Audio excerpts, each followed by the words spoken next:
ingat di Poso itu ada sekitar 550 megawatt yang sudah memberikan kontribusi terhadap semua Sulawesi. Saya bilang semua Sulawesi. Yang penting namanya Sulawesi semua sudah dihidupkan. Kita dapat kontribusi lewat PAD itu sebesar 550 miliar. Wow. Itu artinya uang yang fantastik. Dan itu kayaknya bisa ya? Oh, bisa. Kenapa tidak?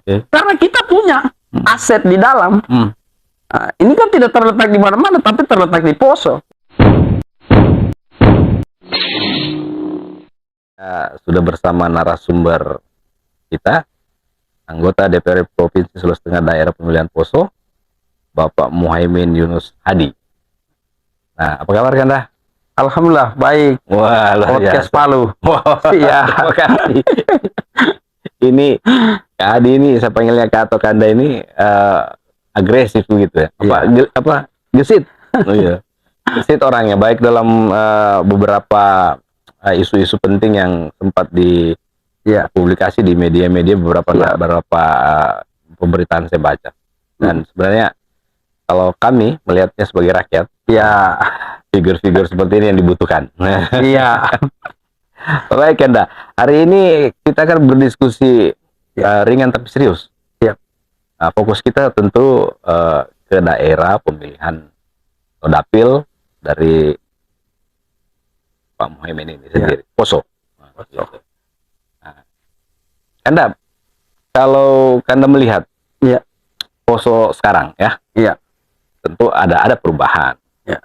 Tapi kan yang tahu persis tentang bagaimana perubahan Poso itu adalah Kanda, karena Kanda yang selain putra daerah juga tahu persis bagaimana karakteristik penduduk di sana, kemudian potensi-potensi sumber daya alam yang ada di Kabupaten Poso. Nah, pertanyaan saya Kanda yang pertama adalah seberapa berkembangnya Poso di saat ini dari setelah berjalannya waktu ini? Jadi terima kasih banyak sebelumnya kepada podcast Palu yang sudah menemani saya selama perjalanan ini. Ya. Dan kemudian juga ada pertanyaan-pertanyaan dari podcast Palu bahwa bagaimana perkembangan Poso. Itu yang menarik. Perkembangan Poso pada saat ini kita juga melihat seperti biasanya. Seperti biasanya kalau saya dari beberapa bupati yang jadi memimpin Poso, saya belum juga melihat yang signifikan yang terjadi di Poso pada saat ini. Artinya ada beberapa visi misi bupati jadi bupati dan kemudian jadi bupati dan kemudian jadi bupati lagi. Ya, saya boleh katakan itu masih stagnan. Iya, masih stagnan karena kekuatan uang yang diberikan pemerintah pusat kepada Poso itu sebesar 1.450 miliar. 1 triliun. Artinya 1.450 miliar itu bagi saya besar. Yang bagaimana kita ketahui bahwa implementasi daripada pemerintah pusat memberikan dana APBD itu untuk bagaimana bisa menumbuhkan ekonomi dan bagaimana juga bisa memperbaiki namanya infrastruktur yang ada di Kabupaten Poso itu sendiri. Nah, sampai hari ini ya saya belum melihat adanya yang signifikan. Seperti itu. Kalau ada tapi tidak signifikan. Seperti itu. Berarti jalan, kalau bisa saya berkesimpulan karena persepsi saya. Jalan tapi kurang gesit gitu ya. Agak-agak tersendat-sendat tuh. Iya. Termasuk mungkin juga dalam pengelolaan sumber daya alamnya begitu ya. Ya. Kalau sumber daya alamnya saya rasa itu Poso bisa banyak menunjang. Di sana kan kita tahu ada Poso Energi. Dan kemudian sebenarnya pemerintah juga kalau saya seharusnya membuka lahan-lahan namanya daerah-daerah pertambangan juga yang berada potensi di Poso. Kan Poso itu juga banyak memiliki pertambangan yang sampai sekarang ini yang masih banyak minta maaf ini masih dalam tanda kutip ilegal. Sehingga itu belum adanya dikomunikasikan secara pasti kepada provinsi maupun pusat. Koordinasinya yang belum ada. Kan kita sudah dibukakan ruang untuk bagaimana bisa menciptakan pertambangan rakyat misalnya. Oh iya, Ini tadi kan ada emas juga di sana. jadi banyak. Kalau Oke. cuma emas ini kan banyak. Dogi-dogi itu sudah bisa kita pastikan bisa sudah ada emas. Oke, di Bada Buktinya, juga ada. ya, Oke. di Bada juga ada. Oke. Di Tambarana, Kawende itu juga ada. Gunung Biru saya dengar ada. Seperti itu kan dah. Jadi kalau saya banyak potensi-potensi yang belum dibuka ruang itu daripada pemerintah kepada masyarakat. Sehingga ya ini ya mungkin jadi suatu apa? Dia punya kekuatan nanti bupati ke depan ya bisa dicanangkan untuk itu. Oke. Karena ini dalam tata ruang sudah tidak dimasukkan. Artinya apa? Berarti kita tidak mengikuti apa rambu-rambu tata ruang. Oke. Bisa menambah lagi pundi 1 triliun nanti ya? Ya, Kalau itu. misalnya pengelolaan sumber daya alamnya itu dikelola oleh orang yang tepat. Ya, cocok. Oke. Cocok. Luar biasa. Jadi kita perbandingkan dengan misalnya Kabupaten Malili. Kabupaten Malili itu kan memiliki potensi sumber daya air seperti sama dengan Poso Energi, yaitu terletak di Sulewana. Di apa? Tempatnya di Poso. Di Poso. Kalau di desa di Kabupaten Malili itu dia bersekitar 250 megawatt. Itu yang ada di Kabupaten Malili. Tapi dia bisa memberikan kontribusi terhadap kabupaten sebesar 250 miliar. Oke. Oke. Artinya apa? Dan kemudian juga di Kabupaten Malili itu juga bisa memberikan CSR kepada orang-orang yang mengenyam pendidikan. Itu dia bebaskan secara gratis. Luar biasa. SD, SMP, SMA sampai perkuliahan. Itu CSR yang diberikan oleh PT dalam tanda kutip mungkin ada Vale di dalam. Dia memberikan itu kontribusi terhadap air permukaan. Sehingga potensi-potensi itu yang ada juga dimiliki Poso. Tapi Poso sampai hari ini tidak seperti Malili. Ini yang harus digenjot oleh siapa? Oleh pemimpin di Poso ke depan. Ingat di Poso itu ada sekitar 550 megawatt yang sudah memberikan kontribusi terhadap semua Sulawesi. Saya bilang semua Sulawesi. Yang penting namanya Sulawesi semua sudah dihidupkan. Satu, kita cek Sulawesi Selatan, Makassar. Sudah dihidupkan lewat apa? Tenaga listrik daripada Poso Energi. Dua, Sulawesi Tengah. Sulawesi Tengah ambil juga hasil listrik dari sana. Tiga, Sulawesi Barat. Semuanya. Yang penting Sulawesi Utara. Ini sudah sampai di Sulawesi Utara. Artinya potensi Poso memberikan kontribusi yang luar biasa. Tapi detik ini karena kita tidak tahu menghitung berapa detik air permukaan. Inilah sebenarnya kerja-kerja pemimpinnya kita. Supaya bagaimana bisa menghasilkan juga sama dengan Malili. Bayangkan kalau kita sama seperti Malili. Misalnya Poso seperti sama dengan Malili. Kalau kita seperti sama berarti kita dapat kontribusi lewat PAD itu sebesar 550 miliar. Itu artinya uang yang fantastik. Dan itu kayaknya bisa ya? Bisa. Kenapa tidak? Karena kita punya aset di dalam. Ini kan tidak terletak di mana-mana, tapi terletak di Poso. Ya, kembali lagi sumber daya mineral yang ada milik di Poso itu harus kembali ke Poso dalam bentuk misalnya seperti Anda bilang tadi. 500 miliar itu harus juga dinikmati. Ya, itu yang harusnya pemimpin harus melakukan itu. Karena bekerja ini untuk rakyat, kan? Betul. Pemimpin di Poso itu diciptakan untuk bekerja untuk rakyat.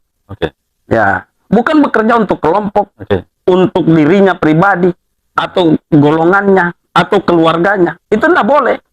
Karena dititipkan amanah kita menjadi pemimpin di rakyat adalah untuk bagaimana bekerja untuk rakyat. Baik sekali. Seperti itu. Baik sekali ini Kanda. Dari penjelasan Kanda tadi, sepertinya saya melihat kalau Kanda cuma di DPR, tidak masuk dalam lingkaran itu, mengambil sebuah keputusan saya harus menjadi pemimpin di daerah itu, tentu kalau cuma di DPR ya pasti cuma mengkritik, tidak bisa terlibat dalam pengambilan keputusan. Nah, pertanyaan saya berikutnya nih Kanda. Informasi yang saya dapat Kanda ini berhasrat maju menjadi Bupati Poso, benarkah itu? Iya, memang justru itu sangat benar. Wah, klarifikasi terjawab. Nah, Itu sangat benar bahwa saya hari ini mengapa saya tidak lagi bertarung di provinsi, karena saya melihat memang kasihan. Poso itu kalau pemimpin cuma pola pikir mindset dia seperti itu, itu sama saja ya biasa-biasa saja. biasa-biasa saja. Ya, biasa-biasa saja. Tidak ada yang signifikan. Oke, oke. Nah, bahkan bisa jadi ya kita melihat juga dengan progres daripada beberapa bupati yang jadi, ya kan dari awal saya katakan bahwa kita bagaimana menumbuhkan ekonomi, pertumbuhan ekonomi yang dianu oleh masyarakat. Hari ini semua masyarakat itu menjerit. Alhamdulillah, mujur, ada kami juga daripada pemerintah Provinsi Sulawesi Tengah yang menyuplai, apa kebutuhan itu untuk kepada rakyat.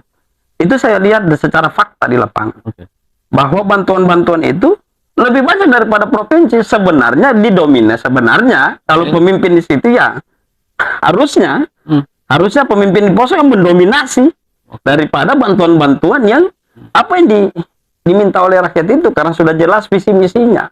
Seperti itu. Contoh misalnya pertanian. Contoh pertanian. Pertanian ini kan lumbung di situ adalah 98% masyarakat Kabupaten Poso itu bergantung dengan pertanian. Sampai hari ini menyuplai pupuk saja tidak mampu. Oh ya? Iya, menyuplai saja. Ini jangankan gratis, menyuplai saja tidak mampu.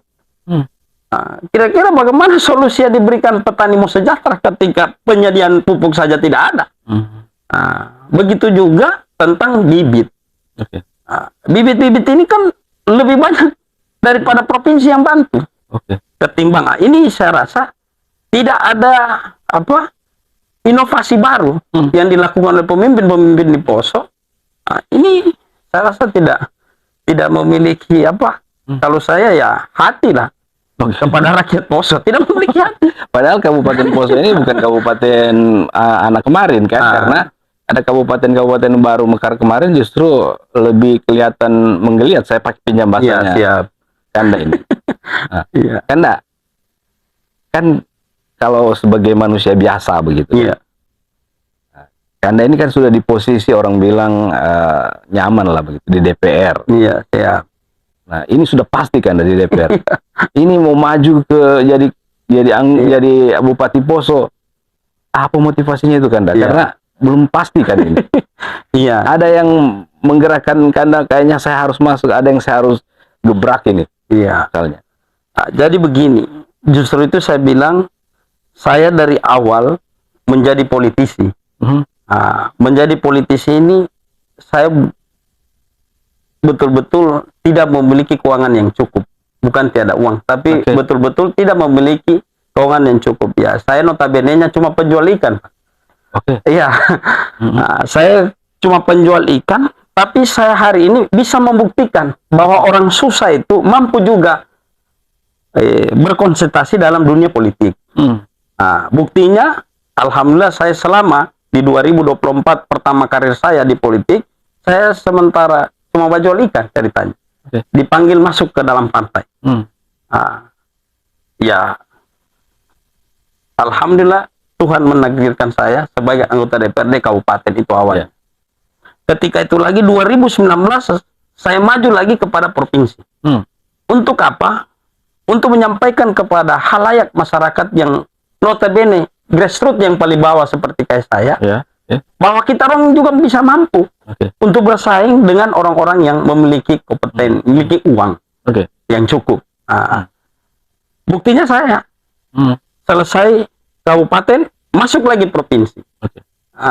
Setelah masuk provinsi, saya lagi ingin bertarung ke DPR RI sebenarnya. Begitu. Ada level naik-naik terus. Sudah harus naik supaya bahwa masyarakat yang paling grassroots, yang paling bawah, bahwa kau tidak perlu takut untuk bertarung. Itu sebenarnya bahasanya yang akan kami kirim kepada orang-orang grassroots kayak seperti saya. Saya kan cuma penjual ikan.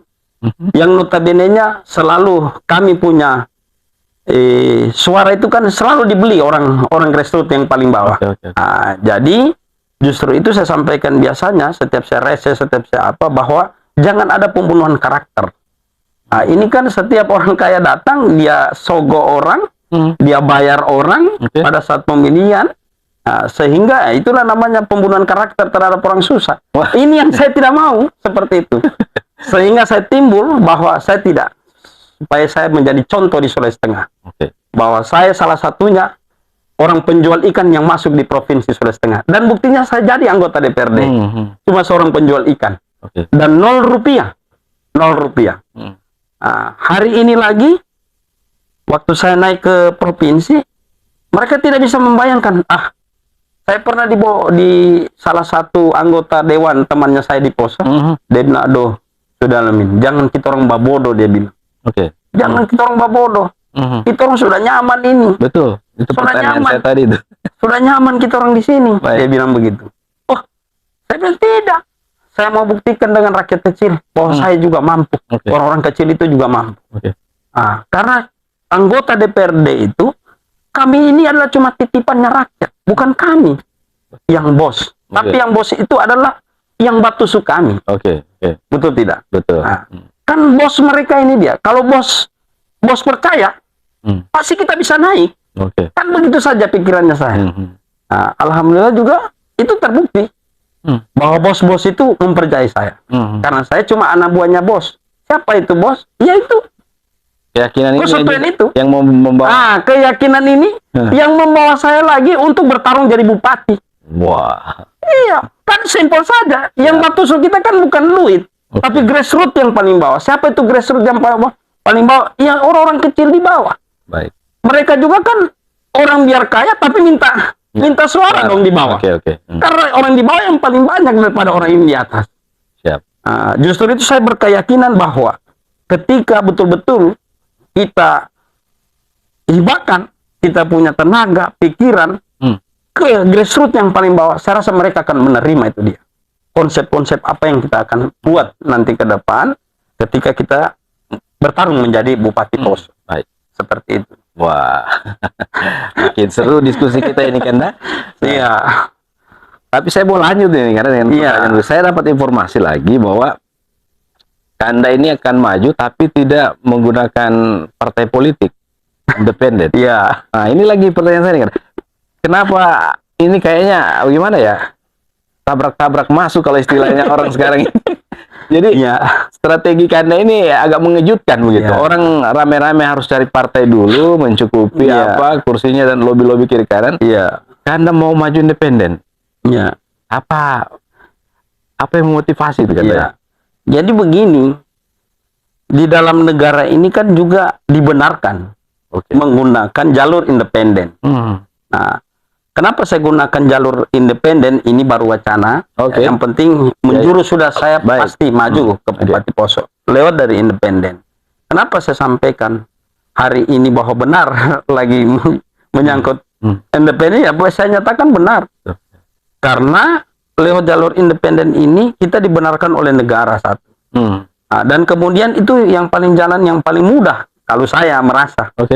Mengumpulkan KTP sebanyak 20.000 itu sudah bisa kita memenuhi persyaratan menjadi calon Bupati Poso. Seperti itu. Dan kemudian juga kan tidak kalah pentingnya kita tahu bersama di Sulawesi Tengah ini kan pernah ada yang menjadi lewat independen dan dia memenangkan pertarungan itu. Faktanya ada. Di mana itu di Donggala, yaitu Pak Kasman Lasa. Pak Kasman Lasa menggunakan jalur independen dan dia memenangkan pertarungan itu. Artinya apa? Kalau sudah rakyat berbicara, tidak ada yang mustahil, Pak. Luar biasa. Seperti itu. Minta maaf, saya juga orang partai. Partai itu saya merasa ribet. Dalam pengurusan, pengurusan apa, tetebengnya semua itu dia. Belak-belakan ini. Iya, lebih baik saya sampaikan ini dia. Karena saya sudah melihat ini dia. Dulu bagaimana mereka cari partai pendukung ini. Bolak-balik Jakarta, lobi sini sana sini. Harus mencukupi. Dan kemudian belum lagi keluarkan biaya. Ini kan bukan rahasia umum lagi. Berapa itu jadi bikin saya tidak mau tersandra di situ. Karena ingat, pemimpin yang baik itu bagaimana dia bisa menyalurkan APBD itu dengan baik kepada masyarakat. Supaya masyarakat itu bisa sejahtera dan bagaimana pertumbuhan ekonomi itu ada dan kemudian infrastruktur itu kita penuhi. Sehingga ending terakhirnya adalah sejahtera rakyat itu. Itu saja yang kami inginkan. Pimpinan itu simpel saja dia punya kerjaan. Bagaimana memperbaiki infrastruktur, bagaimana juga dia menumbuhkan ekonomi. Pasti endingnya sejahtera rakyat itu. Masa kita dikasih duit daripada pemerintah? Kan saya pernah juga jadi anggota Dewan Kabupaten. Jadi saya tahu persis bagaimana uang di Kabupaten Poso itu. Uang di Kabupaten Poso itu dulu waktu saya jadi anggota Dewan Kabupaten itu 1.450 miliar. 1 triliun. 1.450 miliar. Dan kemudian 1.450 miliar itu ketika bayar gaji itu kan 700 miliar lebih. Bahkan sampai 800 miliar. Kan masih ada sisanya. 700 miliar. Bayangkan kalau kita kerja step by step. Artinya step by step ini, ya kita fokus. Misalnya, di pertanian. Kita tuntaskan pertanian. Baru pindah lagi. Iya. Baru tahun berikutnya, kita pindah lagi kepada perikanan. Atau peternakan, dua ini. Kemudian kita pindah lagi 3 tahunnya kita ke pariwisata. Dengan apa? Yang menopang ini adalah OPD terkait. Ini yang tidak pernah dilakukan oleh pimpinan di Sulawesi Tengah. Sistem kroyok dan sistem satu step by step supaya selesai. Seperti itu saya punya keinginan. Atau jalur independen juga supaya tidak terlalu banyak partai politik atau tokoh-tokoh politik yang mengintervensi nanti ketika Bapak misalnya. Ya. Kalau misalnya rezekinya Bapak jadi Bupati Poso kan kalau kita dipilih oleh partai tentu ya tahu sendiri ya. Ya justru itu saya bilang kita orang juga tidak bisa juga mengkebelakangkan mereka. Karena mereka punya potensi di DPR. Betul enggak? Betul. Cuma itu tadi menjadi syarat pencalonan biasanya ribet. Ribetnya itu kalau kita ke partai. Misalnya partai A, kita mau ambil, kita mau disukung, tentunya minta semua. Pastilah. Saya mesti difasilitasi ini, ya mendingan kita fasilitasi rakyat saja. Betul tidak? Misalnya kita punya duit 1 miliar, lebih baik kita fasilitasi rakyat saja.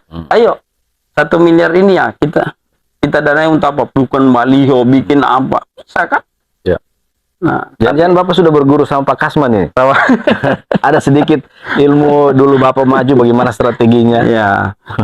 Sebenarnya kan sudah banyak contoh-contoh kakak-kakaknya kita orang di dalam dunia politik. Nah, sebenarnya simpel saja. Mau pimpinan itu berbuat untuk rakyatnya atau memang tidak mau untuk berbuat rakyat. Untuk memperkaya diri pribadi, golongan dan kelompok dan lain-lain keluarga. Kan di situ saja letaknya sebenarnya. Tidak ada yang lain. Tapi kalau ada pimpinan yang berkemauan untuk berkemajuan, berkemajuan rakyatnya, itu pasti terjadi. Tapi banyaknya pimpinan, minta maaf, di Sulawesi Tengah ini, ya itu tadi, mementingkan kelompok, diri pribadinya, dan kemudian keluarganya. Ini fakta, Pak. Betul. Kalau memang terbukti ya berarti tumbuh dong ekonomi dengan uang tadi saya sampaikan itu. Orang bodoh saja memegang uang. Coba Anda memegang uang misalnya 600 miliar. Bapak bangun apa bisa enggak? Bisa, Pak. Betul tidak? Betul. Kan begitu. Logikanya saja simpel begitu ya. Tentunya ada punya canangan Bapak. Misalnya Bapak buat tentang rumah, properti. Kalau ada, tentunya terbangun Pak dengan kekuatan 600 miliar. Ada enggak aset? Ada. Sudah saya santunkan untuk masjid-masjid atau Bapak salurkan dan pasti dia buat. Betul tidak? Nah, seperti itulah. Maka ke depan itu yang harus uang itu yang harus disentuh betul-betul dengan rakyat.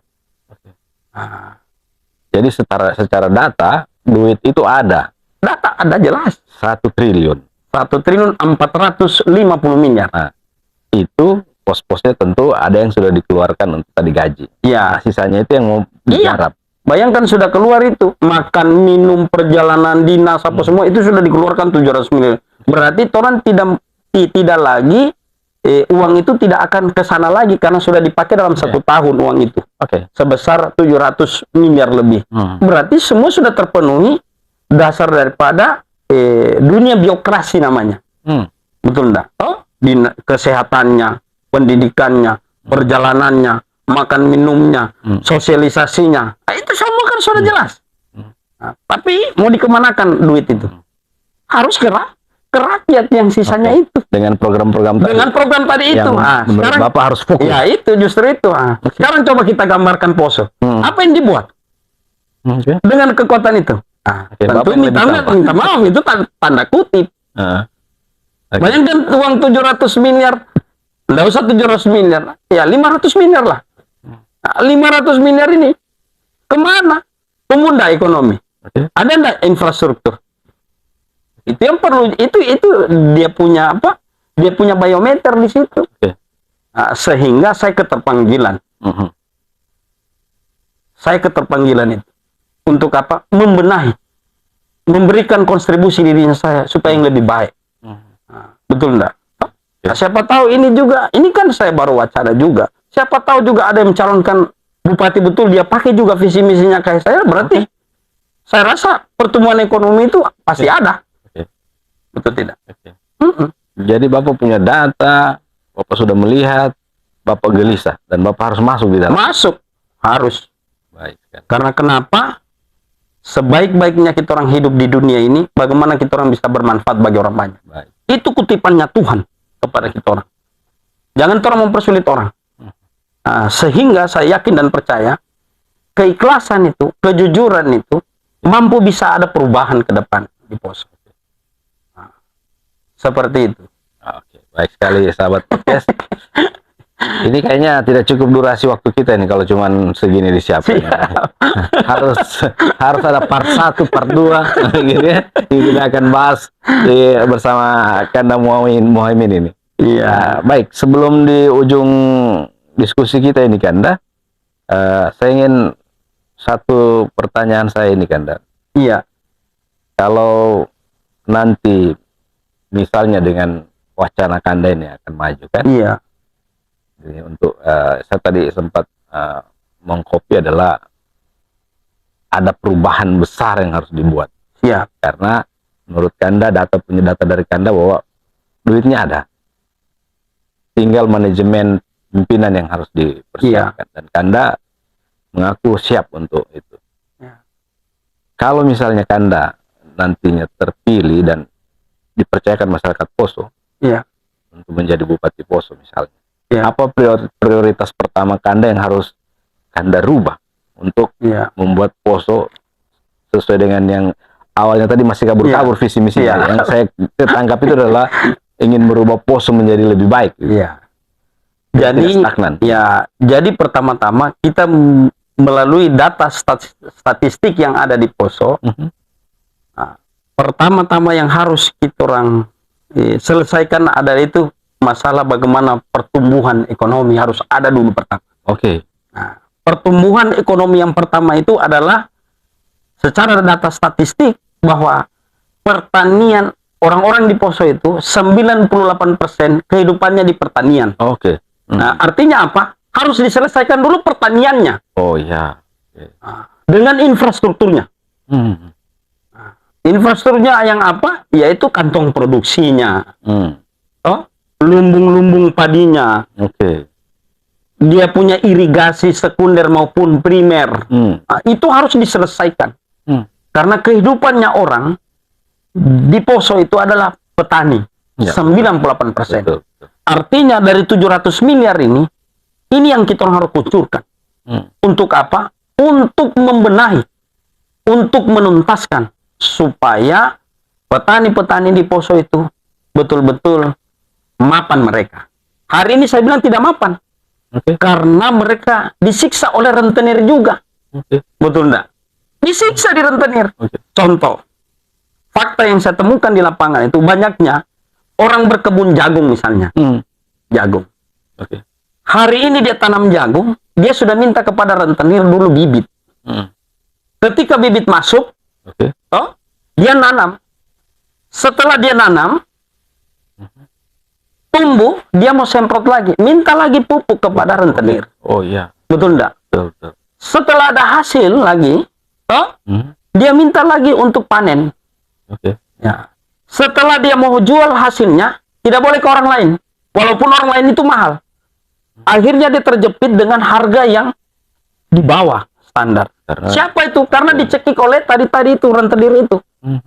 Nah, rente ini mematok harga. Misalnya harga di pasar jagung kering misalnya 6.000 per kilo. Oke.